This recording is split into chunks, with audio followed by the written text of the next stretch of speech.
avez choisi de faire du latin et du grec? Enfin, je vois pas trop à quoi ça pourrait servir et qu'est-ce que ça pourrait vous apporter.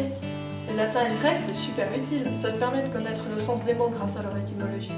Par exemple, sais-tu que dans la fameuse devise de notre collège, tradition et dynamisme, il y a un mot d'origine latine et l'autre d'origine grecque? Ah non, je savais pas. Attends, il va t'expliquer.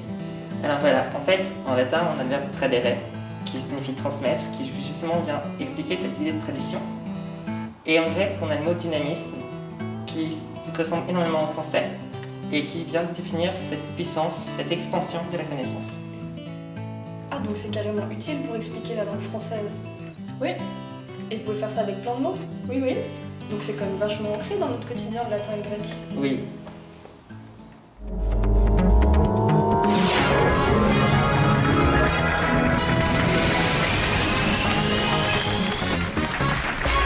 Donc bonjour à tous pour cette finale de questions pour un latiniste avec nos deux candidats qui vont s'affronter pour la victoire, Sophia et Agnès. Alors, quel dieu décida de dévorer les enfants dès leur naissance?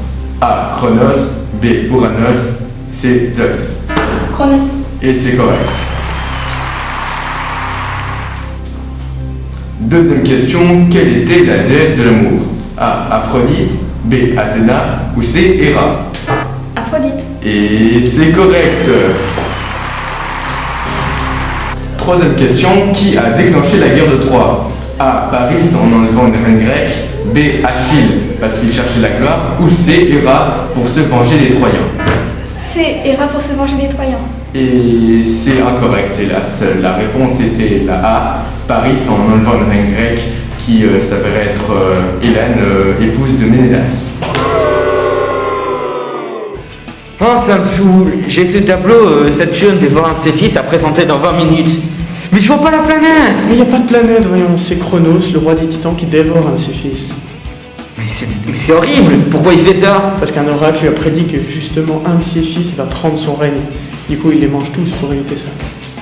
Ah bon? Mais bon, il va être puni, hein, t'inquiète pas. Et comment? Il va être puni parce que Rhea, elle est maligne, elle va changer un des enfants par une pierre. Et vu qu'il les avale tout rond, il va pas remarquer. Du coup, l'enfant qui n'a pas été mangé, il va lui ouvrir le ventre et il va faire sortir tous ses frères et sœurs. Et comment tu sais tout ça? Ah, bah je fais du grec et du latin. Oh, je savais qu'il fallait que je prenne grec latin. Ah ouais, ça ouvre tes connaissances. Et pour la rigueur, il n'y a rien de tel.